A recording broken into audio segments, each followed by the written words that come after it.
Radio Soleil, Inda Djeridi, dans Alchimia, l'émission qui vous veut du bien. Bonjour et bienvenue dans Radio Soleil, dans votre émission. Ici, chaque semaine, nous explorons ensemble les chemins de la transformation, mieux comprendre notre corps, apaiser notre esprit, nourrir notre énergie et ouvrir de nouvelles portes en nous.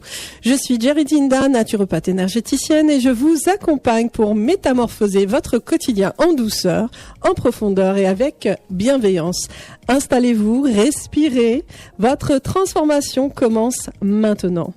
Aujourd'hui, nous sommes avec une invitée spéciale, Sonia Damlamian.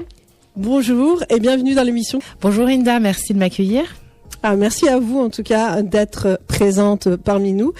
On va parler de votre parcours, justement. Votre parcours est à la fois singulier, inspirant. Plus de 20 ans dans la communication stratégique et la gestion de crise. Un engagement citoyen fort, puis un virage vers la sophrologie, l'addictologie. Et aujourd'hui, un rôle actif au sein de la gendarmerie nationale. Donc, vous avez occupé des fonctions de direction dans les médias aussi, notamment à TF1, CNews, avec des responsabilités élevées en communication, en stratégie et en gestion de crise. Qu'est-ce qui vous a progressivement mené vers l'accompagnement thérapeutique ? Alors tout d'abord, effectivement, le parcours était assez long en communication. Et en fait, on se rend compte que déjà pour bien maîtriser les outils de communication, il faut être bien dans son corps, dans son esprit. Et curieusement, j'avais beau prodiguer des conseils ou coacher mes interlocuteurs pour être de bons invités justement dans les médias. Eh bien, je me suis rendu compte que la petite chose en plus qu'il manquait souvent, c'était ce bien-être, cette relaxation, être à l'aise, comme vous avez évoqué les exercices de respiration. Ouais, ça, c'est important. Et tout ça, en fait, c'est un peu complémentaire. Donc, j'ai pas l'impression d'avoir fait un virage totalement sans fil rouge. Et j'ai compris que c'était la continuité des premiers métiers que j'avais, des premières fonctions que j'avais occupées au préalable. Mais est-ce qu'il y a eu justement un moment charnière dans votre vie, une épreuve peut-être, ou quelque chose qui a fait que vous avez été vers la sophrologie, la thérapie, le bien-être ? Alors effectivement, j'ai travaillé notamment dans les grands groupes en communication de crise, c'est-à-dire que c'est des métiers qui sont passionnants, avec une disponibilité 7 jours sur 7, 24/24, ce qui ne favorise évidemment pas la stabilité pour envisager une vie de famille. J'ai eu la chance d'avoir des enfants à cette période-là et j'ai pris la décision de lever le pied, mais j'aimais tellement mon métier. Alors c'est un métier qu'on peut pas faire, on va dire, à mi-temps ou à moitié. C'est-à-dire qu'on nous appelle, on nous appelle. Et en même temps que j'ai eu mes deux formidables petites filles, j'ai mon papa qui était gravement malade pendant une dizaine d'années, que j'ai accompagné en fin de vie. Donc, pour toutes ces raisons, j'ai privilégié la prise en charge de ma famille. C'était une évidence pour moi. Et j'ai réfléchi à une reconversion professionnelle qui pouvait lier, on va dire, des outils de bien-être, notamment pour moi, pour mes proches. Et puis je me suis dit, si ça me plaît, pourquoi pas en faire mon métier ? Et puis si on est là aujourd'hui, c'est que ça m'a plu. Voilà. Bien sûr. Alors avec le recul, comment relisez-vous aujourd'hui ces années de forte pression, de décisions rapides et d'exposition permanente au stress ? Alors, l'exposition permanente au stress, c'est quelque chose qu'on apprend à gérer, j'ai envie de dire, avec les années.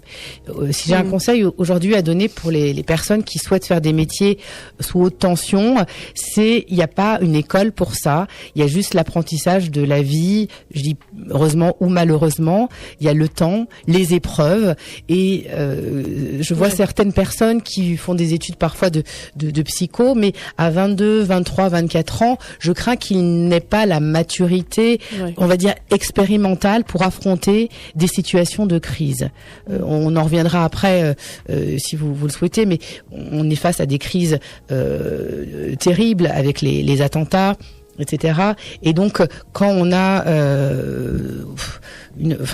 pour la jeunesse, c'est compliqué de prendre en charge des situations de crise qu'on ne pouvait même pas envisager. C'est-à-dire qu'avant, quand on nous apprenait à gérer des crises, on ne pouvait pas imaginer ce que ça aurait pu être.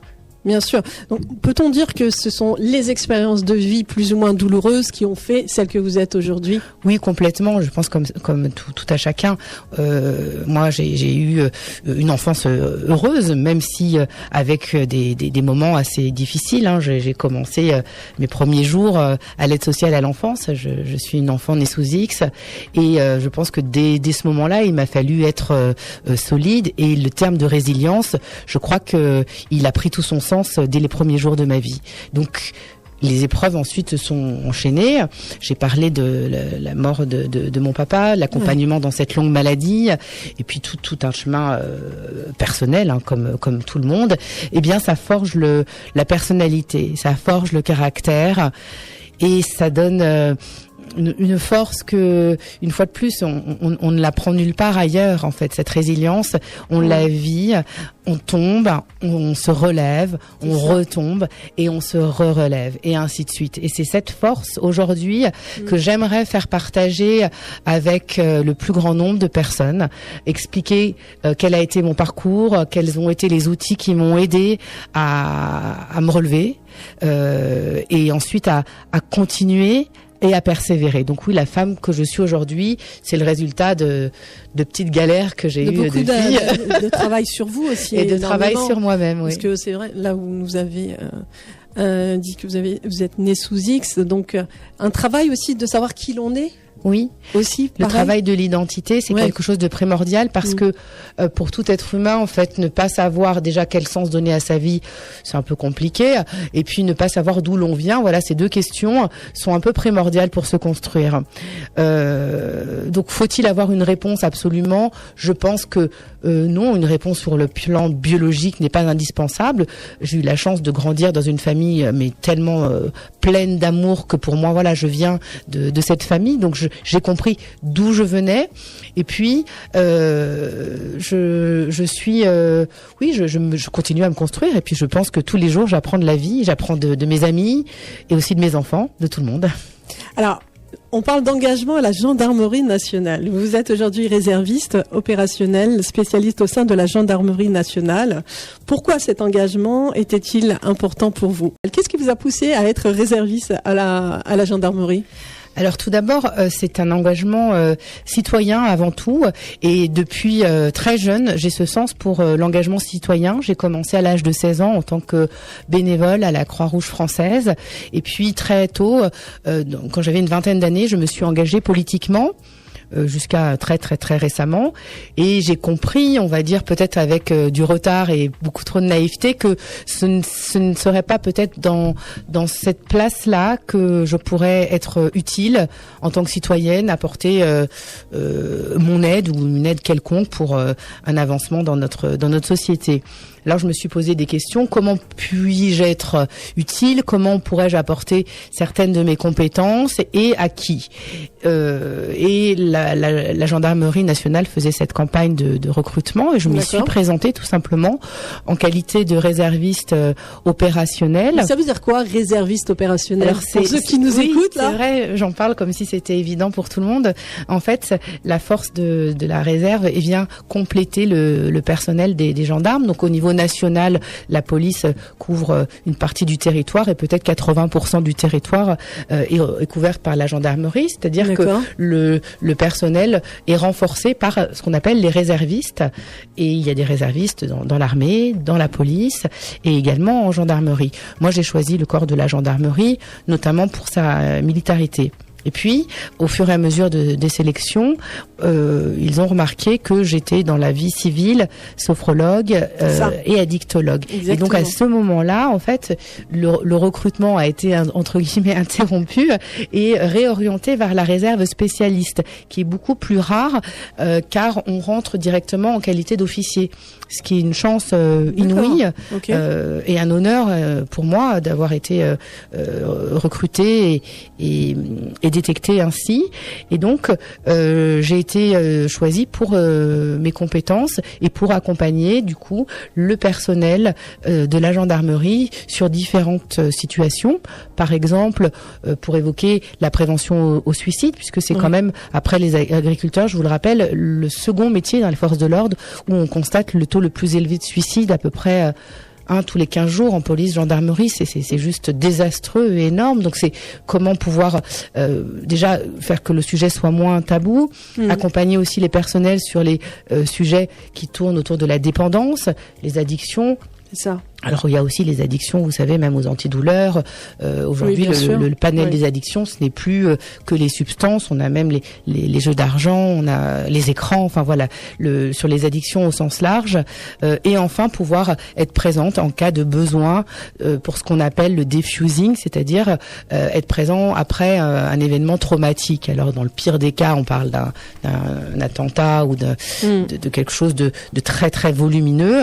Mais j'aime à rappeler qu'il n'y a pas de petit traumatisme, c'est-à-dire que toutes ces personnes en police secours qui viennent intervenir en police pour les conflits intrafamiliaux sont témoins parfois d'horreurs, d'enfants qu'on arrache, de violences intrafamiliales et peuvent être très choqués. Il n'y a pas que les personnels qui sont partis en opération extérieure ou en Afghanistan qui ont été victimes de traumatisme. Je pars du principe qu'il n'y a pas de petit traumatisme et qu'on peut être victime d'insomnie, notamment de syndrome de stress post-traumatique et que tout le monde a besoin d'accompagnement. Et je le redis, nos personnels qui nous protègent ont besoin d'être soutenus. Ils le sont déjà par leurs institutions, mais je pense qu'ils ne le seront jamais trop. Donc voilà vers quoi je m'oriente en qualité de réserviste spécialiste. Alors comment vous accompagnez justement dans ces cas de post-traumatique ? Comment par exemple une personne vient vous voir ? Comment ça se passe ? Alors il y a deux aspects dans mon métier. Il y a mon métier où j'ai un cabinet en ville et les personnes peuvent venir me consulter, j'ai envie de dire essentiellement par bouche à oreille. Et c'est sûr que je retrouve plutôt des personnes issues des métiers des pompiers, des forces de sécurité, effectivement, puisque il y a une notion qui est très importante sur la discrétion et la confidentialité des entretiens. Ce que ces personnes sont amenées à vivre, ce qu'elles voient, est non seulement traumatisant pour elles et aussi assez délicat. Donc passer le cap, c'est pas évident. Donc effectivement, les personnes peuvent être amenées à me consulter de façon assez discrète. Pourquoi ? Parce que ce sont des métiers qui sont historiquement réservés aux hommes et comme vous le savez, à l'homme, il n'a pas envie de dire que il est faible. Or, c'est pas du tout une faiblesse. Je pense que, et je le répète, c'est plutôt du courage que d'oser parler, que d'oser dire que là on a un coup de mou et que pour pas s'enfoncer, s'enliser, on demande de l'aide, on demande des conseils, tout simplement. Ça, c'est ce que je fais à titre personnel. Et puis, donc pour l'institution, c'est déjà aussi faire le tour des nombreux services où on pourrait observer des demandes. J'ai rencontré des personnes, par exemple, dans les centres d'appel, par exemple quand vous faites le 17. C'est extraordinaire, en fait, toutes ces personnes qui, à longueur de journée, décrochent des appels d'urgence avec des cris, des enfants qui sont terrorisés, en panique. Des femmes qui sont en train de subir souvent des violences. Donc c'est faire un petit peu le bilan de tout ce que peuvent encaisser nos héros, nos hommes du quotidien qui nous protègent, tout ce qu'ils peuvent encaisser et comment un peu les aider à décharger de tout ça. Donc c'est un travail qui est embryonnaire, en tout cas pour l'institution, mais que je m'efforce de développer au maximum et j'ai de la chance d'avoir beaucoup d'oreilles très attentives et qui vont dans ce sens-là, bien sûr. Alors, Sonia, tout à l'heure, vous nous avez parlé d'addiction, justement, c'est ça, au jeu. Oui. Alors, il y a de plus en plus de jeunes et d'adultes qui sont accros au jeu. Oui.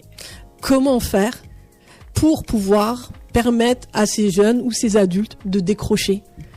Alors moi déjà c'est pas ma spécialité l'addiction au jeu, juste un petit clin d'œil, c'est-à-dire qu'à l'époque les services d'addictologie accueillaient essentiellement les personnes qui souffraient de dépendance à l'héroïne, à la cocaïne, à l'alcool, parfois au tabac, mais ce sont des nouvelles dépendances. C'est vrai. Donc aujourd'hui il y a même des addictologues qui sont spécialisés dans les sans substance, dans les avec substance. Donc moi je peux vous parler très brièvement du jeu. Tout en vous précisant que c'est pas du tout ma spécialité, mais je sais par exemple, j'ai rencontré cet article l'année dernière. En Suisse, ils ont même ouvert une clinique de détox TikTok. Ah ouais. C'est-à-dire que même la clinique était complète, vraisemblablement avant même son ouverture. Donc cette addiction, voilà, aux écrans, aux jeux, à tout ce qui se consomme de façon très rapide, même les vidéos, les shorts, c'est un peu une consommation frénétique, et les gens sont complètement absorbés et un peu hypnotisés par ça. Donc c'est sûr que le premier conseil qu'on peut leur prodiguer déjà, c'est de désinstaller certaines applications, et ça je le vois quand même pas mal d'adultes, de jeunes adultes aussi, par leur propre initiative, vont retirer Instagram de leur téléphone, ou retirer TikTok, ou retirer des jeux, parce qu'ils se rendent compte que c'est très ça leur prend tout leur temps. Exactement. C'est ça. Et que ensuite, je vais pas vous faire la leçon parce que vous le savez tous sur les algorithmes, mais vous commencez à regarder quelque chose, et ce contenu, on a compris qu'il vous intéressait, et on va vous en pousser un autre et un autre. Exactement. Donc j'ai envie de dire, la première recommandation, c'est de l'ordre du bon sens évidemment, mais c'est de se dire, puisque la tentation est telle, mais non pas parce qu'on est faible, mais parce que le système qui est en face de nous est très fort, c'est qu'ils mettent en place des choses pour nous séduire, pour venir nous dire attention, mais ça va te plaire, ça aussi, ils sont très forts.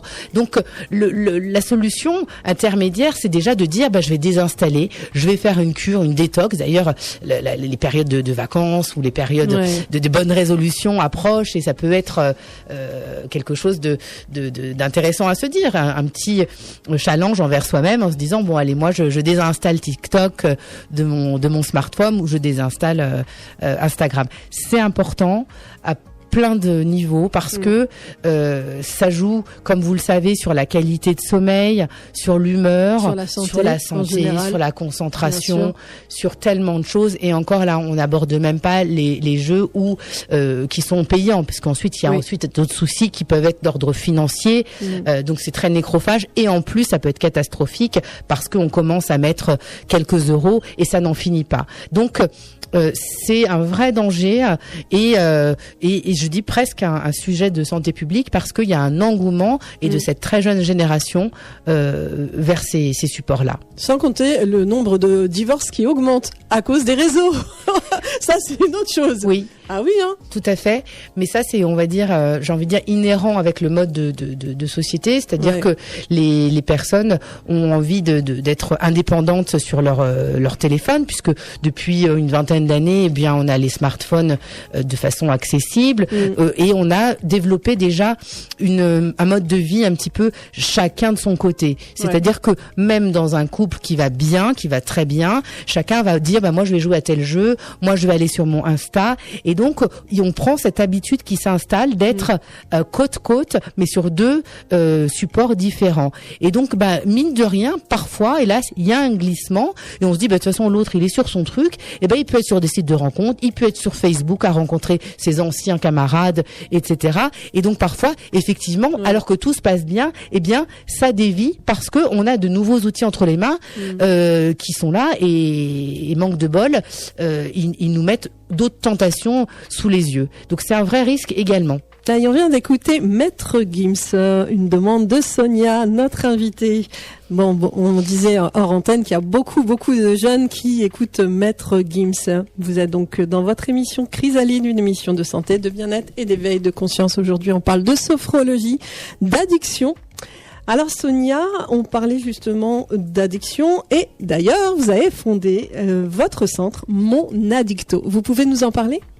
Oui, en fait, j'ai compris au fur et à mesure de l'accompagnement en addictologie qu'il n'y avait pas une solution miracle, évidemment, pour sortir des addictions. Donc, par exemple, pour l'héroïne, il y a la méthadone. Pour le tabac, il y a les patchs de substitution. Pour tout le reste, il faut faire appel un petit peu à sa force mentale.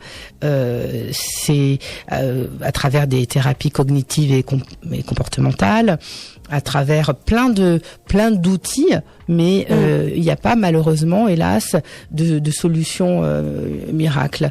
Et donc j'avais pensé justement à cette prise en charge, comme on appelle ça, pluridisciplinaire, avec par exemple pour les personnes qui ont déjà fait un parcours en milieu hospitalier, peut-être en mode hôpital de jour, venir pour qu'on puisse les accompagner un peu aussi comme des coachs. Alors il y a une psychologue, une ostéo, moi-même où je suis sophrologue et où j'ai développé un programme justement d'accompagnement pour se libérer des addictions. Donc c'est très très ambitieux, vous allez me dire, comme programme, parce que une fois qu'on est dépendant, c'est le parcours du combattant. Je le dis, je suis très franche. Je peux pas faire de promesses en l'air. Je n'ai pas de baguette magique. On n'a pas de baguette magique. Néanmoins, on est présent. On tend la main. On écoute et les expériences des uns, les expériences qu'on a pu voir fonctionner à l'étranger, notamment en Belgique, en Suisse, eh bien on les partage avec les gens qui viennent demander de l'aide. Alors ça peut être aussi très fréquemment j'ai envie de dire juste pour arrêter de fumer, mais c'est l'arrêt le plus difficile en réalité. Le tabac ? Le tabac, c'est l'arrêt le plus difficile. Et quand on arrête, ensuite, on est vraiment libéré et les résultats sont tellement immédiats. Mais voilà, il faut passer le cap et de se dire j'ai envie de... Mais l'envie doit venir de soi-même. Donc sûr. Moi, je reçois les personnes en disant si c'est votre femme qui vous a dit d'arrêter, c'est peut-être pas le bon moment. Ouais. Il faut que ça vienne de vous-même. Il faut être prêt. Bah oui. Il faut être prêt. Parce que c'est une béquille, hein. L'addiction, c'est une béquille pour la personne. Hein. Et d'ailleurs, vous avez raison parce que une béquille, et donc parfois, on passe d'une addiction à une autre. Oui, donc exactement. Le tout n'est pas d'en arrêter une pour ensuite, même avec substance, pour ensuite passer son temps sur TikTok au lieu de prendre une clope. Enfin, c'est aussi ça qu'on encadre et c'est aussi la pédagogie. Et c'est ce qu'on appelle actuellement l'éducation thérapeutique du patient. C'est l'accompagner, mais en lui expliquant les choses, en lui expliquant pourquoi parfois il a envie de consommer, qu'il peut pas faire autrement, et que c'est son cerveau qui fait une demande de dingue, quoi. Et tout ça, je crois qu'avec beaucoup de pédagogie, la personne en face de nous, elle est en mesure de comprendre. Et si on comprend ce qui nous arrive, si on comprend comment notre corps fonctionne, alors on peut mieux être enclin à gérer les situations. Alors, Sonia, qu'est-ce qui manque aujourd'hui dans les parcours de soins ? Je pense qu'il manque du personnel. Effectivement, je crois que je reviens sur les thérapies cognitives et comportementales qui ce sont les psychologues essentiellement qui accompagnent ces personnes. Je pense que comme partout dans notre système hospitalier, hélas, un manque de personnel, un manque d'accompagnement, et il y aurait, mais là c'est encore une situation de rêve, mais il y aurait plus d'accompagnement par patient, mais dans tous les secteurs, on serait beaucoup plus à l'aise pour suivre les gens, parce qu'il y a aussi ça, c'est-à-dire que l'ennui fait que quand les gens s'ennuient, ils ont envie de consommer, bien sûr. De suite. Ce sont des accompagnements, j'ai envie de dire, pour qu'ils soient efficaces, il faudrait qu'ils soient sur mesure. Donc une fois de plus, il faut un budget, et on est encore sur une question de santé publique. Qu'est-ce qu'on priorise ? Parce qu'hélas, en fait, on ne s'occupe pas suffisamment bien de toutes ces personnes. Résultat, en termes financiers, on les prend en charge une fois, 2 fois parce que échec, 3 fois parce que encore échec, et ainsi de suite. Donc tout l'argent qu'on met sur les multiplicités des séjours et des soins, et puis des comorbidités et des maladies, parce que attention, je ne vais pas vous faire la leçon, mais la consommation d'alcool ensuite conduit à des maladies comme les cirrhoses, et ensuite il y a les prises en charge en secteur hépatobiliaire et ainsi de suite. Donc voilà, c'est si on prend en charge dès le début, mais voilà, dès le début. Et dès le début, c'est également la prévention. Moi, je suis pour la prévention. Bien sûr. Alors, on parle d'addiction. Comment changer le regard porté sur justement ces personnes dépendantes ? C'est très difficile parce que même leurs familles n'ont pas conscience que ce sont des personnes qui sont avant tout malades. Et il m'est arrivé, mais plein de fois, mais c'est même choquant le nombre de fois où ça m'est arrivé de parler avec les familles en disant « Votre enfant est malade, la maladie de la dépendance ». Et les parents disent « Mais non, mon enfant est un emmerdeur. » C'est même pas du déni, c'est qu'ils ne savent pas. Et toute catégorie socio-professionnelle et toute catégorie sociale confondue, les gens ne savent pas que la dépendance est une maladie. Et je leur dis, si votre enfant avait été diabétique, vous n'allez pas l'engueuler parce qu'il a un problème d'insuline. Non. Donc de la même façon, un enfant ou un adulte qui est malade de dépendance, qui souffre d'addiction, on doit le considérer comme tel, comme une personne malade. Alors attention, ça ne donne pas de la liberté à tout, parce que la maladie a bon dos, parfois je le répète, mais il faut que l'entourage aussi soit sensibilisé à ça. Et si l'entourage y est sensibilisé, dans ce cas-là, on n'aura plus honte de notre cousin, frère ou enfant, comme ils disent entre guillemets, toxico. Non, c'est quelqu'un qui est malade. Si on n'en a plus honte, on le considère. Et si on lui donne de l'estime, on l'encourage à mieux suivre et à intégrer son parcours de soins. Et donc, à être beaucoup plus mieux admis et mieux accueilli au sein de notre société. Alors, selon vous, est-ce qu'on a tous des dépendances ? Oui, mais il y en a des bonnes. Chocolat. Ouais. En fait, alors tout est une question de quantité. En fait, ce qui est la tendance actuelle en addictologie, on appelle ça la RDR, c'est-à-dire la réduction des risques. Alors pour certaines choses, on peut réduire. Bon, l'alcool, on peut dire, on peut accompagner les gens vers une consommation plutôt festive et exceptionnelle. Le chocolat, c'est pareil. Si on en mange tous les jours 10 tablettes, et ça risque de poser d'autres soucis. Oui, donc sûr. En fait, c'est réduction des risques, c'est se dire je consomme, mais en ayant conscience des risques et des conséquences que ça peut engendrer. Une fois de plus, on en revient à l'éducation. C'est-à-dire que faut arrêter de prendre les gens pour des idiots, faut juste leur dire si tu fais ça, il y a ça comme conséquence. Les gens sont totalement en mesure de l'entendre. Il faut informer. Il faut informer, donc on informe. Moi, je suis pour plus d'information, plus de prévention dans nos écoles, auprès de nos jeunes. Voilà, ça devrait même être dans inclus les médias, justement. Dans les médias aussi. Mais après, est-ce que c'est les médias qui ont ce rôle-là? Est-ce que c'est en termes de régie publicitaire ou est-ce que c'est en termes d'émission? Est-ce que c'est le service public? Vous voyez? Donc, je ne sais pas, mais plus on en parlera, plus je pense qu'on va responsabiliser les gens au lieu, comme trop souvent, hélas, de les infantiliser. Sonia Damlamian, vous êtes sophrologue, donc la sophrologie est parfois perçue comme une pratique douce, voire secondaire. Comment expliquez-vous sa puissance, notamment dans des contextes très concrets comme la gestion de stress et surtout aussi la gestion de crise ou le terrain opérationnel ? En fait, c'est considéré comme ce qu'on appelait à l'époque une médecine douce. On préfère appeler ça les médecines complémentaires et non pas les médecines alternatives, parce qu'alternative, selon moi, ce serait une autre solution par rapport à un traitement. Or, moi, je le dénonce et je trouverais scandaleux qu'on puisse dire à quelqu'un vous avez un cancer, ne suivez pas la chimio, en alternative, faites de la médecine douce. C'est dangereux, c'est catastrophique, donc ça serait complémentaire. Ça serait pour gérer les effets secondaires. C'est vous avez une chimiothérapie, vous avez des effets secondaires, vous avez des nausées, venez trouver des solutions complémentaires pour mieux vous aider à traverser les traitements qui sont agressifs. Donc ça, c'est en ça qu'on dit que c'est doux. Mais ce n'est pas si doux que ça, parce que l'impact que ça a en fait sur le cerveau, je vais vous raconter une petite anecdote. En fait, c'est Caicedo qui a fondé la sophrologie, mais en fait, c'était ni plus ni moins que l'hypnose, parce qu'il y a quelques années, un hypnothérapeute, c'était un sorcier ou une sorcière qu'on mettait à brûler en gros sur un bûcher. C'est vrai, donc bon, en fait, pour faire vite, les bases sont les mêmes.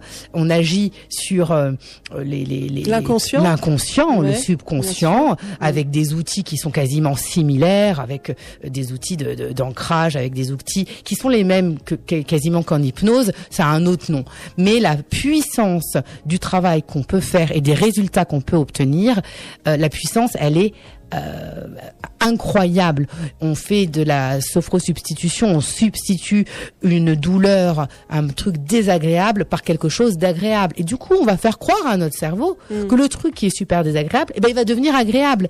Et tout ça, on manipule nos cerveaux, et nous, du coup, on aide et on accompagne les personnes à mieux autogérer les difficultés qu'ils rencontrent. Et moi, je me spécialise surtout pour la douleur. Oui. Donc j'ai très mal, et je vais visualiser, puisque la visualisation est un outil de la sophrologie, et c'est un des outils très puissants, très forts. Et donc certaines personnes, une fois de plus, ont envie de comprendre le fonctionnement du corps humain, que telle ou telle cellule va se déplacer, et on peut même, visualiser notre cellule, lui donner une couleur, lui donner une forme, et donc c'est très très puissant. Donc j'ai envie de dire que c'est doux tout dans la pratique, puisque on n'est pas éprouvé par le faire, mais c'est très puissant dans ses résultats. Oui, parce que ça fait ressortir aussi des traumas de l'inconscient. Et là, il y a le travail de visualisation. Donc là, c'est vraiment un travail profond d'introspection, de visualisation positive pour transcender justement les traumas. Donc ça amène quand même à faire ressortir beaucoup de choses. Exactement. Et vous faites bien de le préciser. C'est très important. Et je tiens à préciser que dans la prise en charge justement du syndrome de stress post-traumatique, ça doit se faire avec un médecin qui va évaluer si la personne elle est apte à faire cette démarche, parce que comme vous l'avez justement dit, ça fait revenir des souvenirs, et donc avec des techniques hypnotiques, on fait revivre des événements traumatiques à des personnes, et à des personnes ou à des soldats ou à d'autres personnes qui ne sont peut-être pas forcément prêtes ou pas forcément aptes et préparés à revivre ça. Donc, ce sont des outils, je le répète, très puissants, et certaines personnes vont sortir d'une séance avec le fait d'avoir revécu un événement qu'ils avaient oublié. Et pourquoi l'avait-il oublié? Parce que la tête, l'inconscient est bien fait. Et justement, parfois, on est, ce que vous disiez tout à l'heure, le déni. L'inconscient ferme les écoutilles, met des œillères, et on est persuadé qu'il ne s'est rien passé. Donc, en définitive, on a pu avoir une enfance, une vie adulte totalement correcte. Et puis, une séance ou un élément déclencheur fait que on se dit bah ouais, j'ai été victime de un inceste, j'ai été victime d'un truc très grave et lourd de conséquences. Donc voilà, quand on fait ce genre de démarche, il faut le faire de façon accompagnée, et c'est pas du tout anodin. Oui, c'est très efficace, mais c'est pas du tout anodin. D'où l'importance d'un accompagnement personnalisé. Et exactement, ça c'est important. Comme ça, il y a les médecins, les sophrologues, il y a toute une équipe qui va accompagner la personne qui est en souffrance, et là elle va se sentir soutenue et elle va pouvoir mettre des mots sur ce qu'elle ressent. C'est surtout ça qui est important dans votre cheminement et dans votre parcours, dans ce que vous accompagnez, quoi. Exactement, parce que le syndrome de stress post-traumatique, je vais vous donner un exemple. Par exemple, ça peut être si vous avez été dans un endroit qui a été traumatisant avec un certain bruit. Un bruit, j'en sais rien, si on parlait des soldats tout à l'heure, des coups de feu.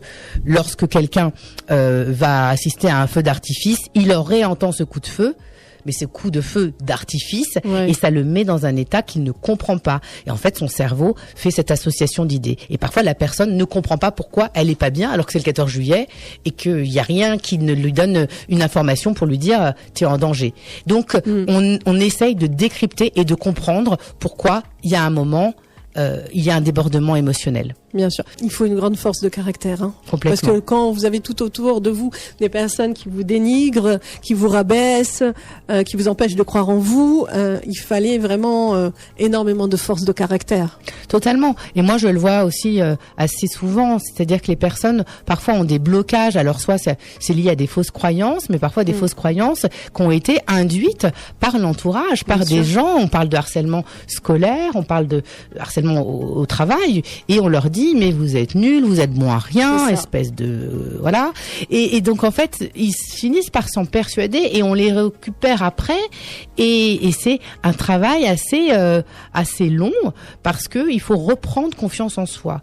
Et ça c'est un travail de force, de préparation mentale, mais qui est totalement alors très accessible, parce que pour le coup c'est annuler une fausse croyance. Donc on est sur du travail, je dis long, mais c'est du travail, on va dire ce qu'on appelle les thérapies brèves. En 8 à 10 séances, on est passé à autre chose, parce que en fait on a essayé de déstabiliser quelqu'un, ou dans certains couples le conjoint ou la conjointe va dénigrer ou minimiser le rôle de l'autre, qui perd totalement confiance, et ça a des conséquences sur le professionnel, sur la vie sociale. On voit plus les amis, on sort plus parce qu'on croit qu'on est un moins que rien, et pas du tout. Donc là aussi, je dis aux gens, ressaisissez-vous, vous n'êtes pas des petites crottes comme on a l'impression de vous faire croire. voir, mais vous êtes quelqu'un de fort, de solide, et on va aller de l'avant, et il faut y aller. Et donc, on va y aller ensemble. Trouvez et entourez-vous de gens qui vous veulent du bien, de gens qui sont positifs, et de gens surtout qui rient, parce que le rire, c'est quelque chose de tellement important. Et Inda, je sais que vous avez ça en vous. Vous êtes une rieuse. Je ris tout le temps. Et avec une de mes amies, qui est médecin, qui fait de la médecine chinoise, et elle a fait le qigong du rire. Et en fait, mais le rire est vraiment thérapeutique. Ça, c'est incroyable. On devrait tous rire au moins un quart d'heure par jour. Et là, j'encourage tout le monde à rire. Donc, c'est tout ça, c'est tous ces conseils qui sont du bien-être, du bon sens, que j'aime que j'aime donner aux gens, en fait, tout simplement pour que ça ne coûte rien et ça donne une qualité de vie remarquable. Exactement. Et je voulais dire, justement, la sophrologie aide beaucoup dans ce sens. Donc, dans votre pratique, vous observez énormément de passages de la survie à la transformation intérieure chez les personnes que vous accompagnez. Exactement, oui. Tous les jours. Ouais. C'est le avant et le après. Et ce qui est fort et ce qui me donne, j'ai envie de dire, la foi de continuer mon métier et d'aller dans des programmes aussi de recherche, d'aller plus loin, c'est de me dire qu'il y a le avant et le après. C'est édifiant et ça donne envie. Ça donne envie de tendre encore plus la main. Et j'ai envie de dire, et ça va vous faire rire, mais d'aller chercher des situations encore plus complexes parce qu'on sait qu'on a des outils très puissants et que le résultat, il est phénoménal. Transformation, pour reprendre la chrysalide. C'est exactement ça. C'est la transformation du cocon en beau papillon. Et je pense que le travail d'accompagnante en sophrologie vous permet justement de faire en sorte que ceux qui viennent vous voir se transforment en beau papillon. Exactement. Et alors, pour ceux qui ne peuvent pas encore voler parce que leurs ailes ont été un peu brisées, j'ai développé ce concept de sophrologie opérationnelle, c'est-à-dire que je me déplace et je viens à la rencontre des gens. Alors au début, je l'avais proposé pour les personnes qui étaient en situation de handicap, qui pouvaient pas venir en région parisienne ou au cabinet. Donc je faisais des consultations soit en visio ou soit je venais les voir. Et je me suis rendu compte après qu'il y avait des personnes qui avaient un réel blocage et il fallait venir à elles. Et donc on vient les voir peut-être une fois, 2 fois, 3 fois et après je peux vous garantir que le papillon redéploie ses ailes et que la vie reprend son cours. Sonia, si vous aviez un message à adresser aux auditeurs et auditrices qui tiennent debout extérieurement, mais qui intérieurement sont épuisés, blessés par la vie, qu'est-ce que vous leur diriez ? Je leur dirais surtout de ne pas baisser les bras parce que après une période sombre, et croyez-moi pour l'avoir vécu, il y a eu toujours un rayon de soleil. Et c'est très difficile à entendre quand on est justement dans cette période sombre, mais ça vaut le coup de s'accrocher. Et je peux vous garantir que quand on sait s'entourer, on ne doit pas refuser les mains tendues. Donc soyez à l'écoute des personnes qui sont autour de vous et qui pourraient vouloir votre bien. Il y en a peut-être pas des tonnes, peut-être que vous les comptez sur les doigts d'une main, mais accrochez-vous à ces personnes-là. Vraiment, la vie vaut la peine d'être vécue. Merci Inda. Dernière question, où peut-on vous trouver ?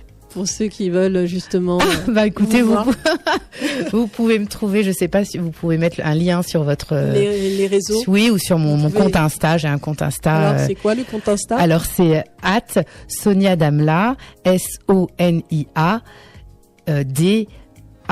DAMLA, Sonia Damla, et je réponds évidemment à mes messages Instagram. Merci beaucoup, merci Sonia. Merci à vous Inda, j'ai passé un agréable moment. Moi aussi, merci pour votre engagement, votre lucidité, votre humanité. Votre parcours montre qu'il est possible de relier institution, terrain et conscience et de remettre l'humain au cœur, même là où on ne l'attend pas. Merci d'avoir partagé ce moment. Prenez soin de votre corps, écoutez votre cœur, élevez votre esprit et continuez de vous transformer un pas après l'autre. Je suis Jerry Inda, je vous dis à très bientôt pour une nouvelle métamorphose. Radio Soleil, Inda Jeredi, dans Alchimia, l'émission qui vous veut du bien.